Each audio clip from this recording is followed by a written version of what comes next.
कुछ डर दिखाई नहीं देते। कुछ डर ऐसे होते हैं जो अंधेरे में नहीं छिपते। वे रोशनी में खड़े रहते हैं, बिल्कुल सामने, पूरी तरह से साफ।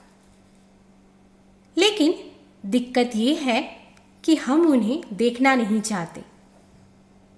स्लेंडर मैन ऐसा ही एक डर है। वह दौड़ता नहीं, वह चिल्लाता भी नहीं, वह सीधे हमला नहीं करता। वह बस चुपचाप खड़ा रहता है और इंतज़ार करता है।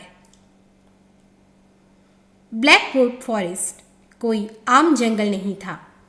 यह जंगल नक्शों में तो था ही नहीं, लेकिन लोगों की जिंदगी में नहीं। शहर के बुजुर्ग कहते थे कि इस जंगल में रास्ते बदल जाते हैं, पेड़ अपनी जगह बदल लेते हैं और समय यहाँ ठीक से काम भी नहीं करता। पिछले 50 सालों में कम से कम 37 बच्चे इस जंगल में खो चुके थे। कुछ के कपड़े मिले तो कुछ के जूते, लेकिन शरीर कभी नहीं। एरिक मिलर कोई खास इंसान नहीं था, न कोई हीरो, न कोई बहादुर योद्धा। वह बस एक 19 साल का लड़का था जिसे तस्वीरें लेना बेहद पसंद था। उसे सुनसान जगह पसंद थी, जैसे खाली पार्क, टूटी इमारतें और सबसे ज़्यादा जंगल। उसका मानना था कि खाली जगह सच्ची होती है। जहाँ इंसान नहीं, वहाँ झूठ भी नहीं। जिस दिन एरिक ब्लैकवुड जंगल गया, उस दिन मौसम बिल्कुल सामान्य था। न तो कोई बारिश और ना ही कोई तूफान।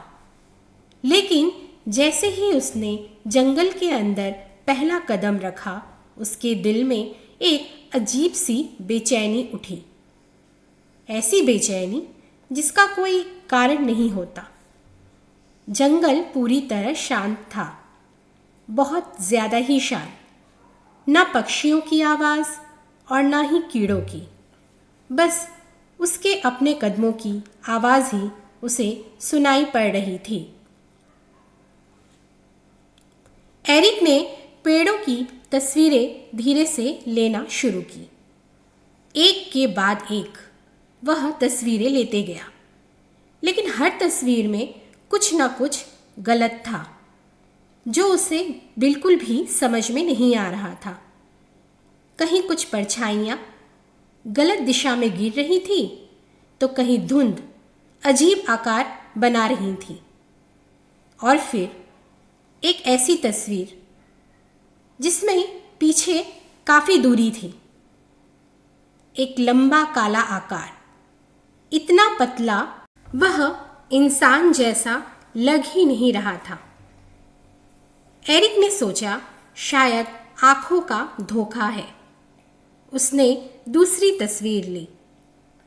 अब वह आकृति थोड़ी पास थी। तीसरी तस्वीर और पास। हर क्लिक के साथ वह चीज़ उसके और करीब आ रही थी। लेकिन मज़े की बात, एरिक को जंगल में कोई दिख नहीं रहा था। जब उसने जूम करके देखा तो उसका शरीर सुन्न पड़ गया।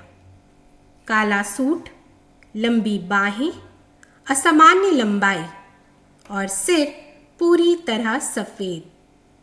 कोई चेहरा नहीं, ना आँखें जो किसी को घूरे, ना मुंह जो किसी भी तरह से मुस्कुराए।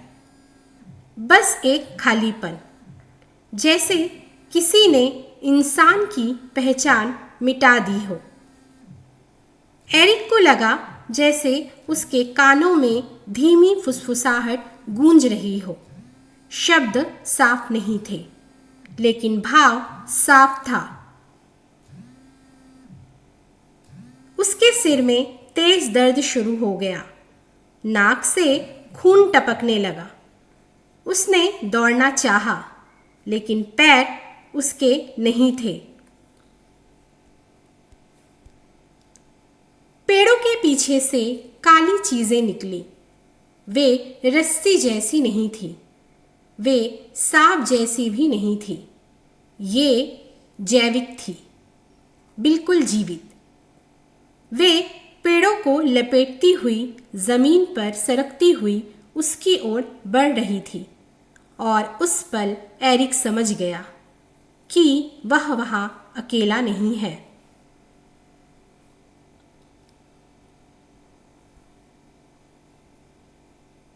किसी तरह वह जंगल से बाहर निकल आया, लेकिन जंगल उसके अंदर घुस चुका था। अगले कई दिनों तक वह बुखार, खून, भयानक सपने और हर सपने में वही आकृति को महसूस कर रहा था। डॉक्टरों ने नाम दिया मानसिक भ्रम, लेकिन इंटरनेट इसे कुछ और ही कहता था, स्लेंडर सिकनेस। एरिक ने रिसर्च की। उसे 16वीं सदी के दस्तावेज मिले, जहां बच्चों के चित्रों के पीछे एक लंबा आदमी बना था। नाम अलग अलग थे, der Grobman, the tall one, the watcher, लेकिन आकृति हमेशा वही थी। क्योंकि बच्चे अभी पूरी तरह वास्तविक नहीं होते, वे कल्पना और सच के बीच रहते हैं, और स्लेंडर मैन उसी जगह रहता है जहां सच खत्म होता है और डर शुरू। कुछ लोग गायब नहीं होते, वे लौटते हैं, लेकिन ये पहले जैसे नहीं होते। वे स्लेंडर मैन की आंखें बन जाते हैं, उसके हाथ, उसकी आवाज, उन्हें कहा जाता है प्रॉक्सीज। अगर तुम यह पढ़ रहे हो तो शायद मैं जा चुका हूं। जंगल को मत देखना, तस्वीरें मत लेना, क्योंकि वह देखे जाने से पैदा होता है। उसके बाद एरिक मिलर कभी नहीं मिला। यह उसकी अंतिम लिखनी थी।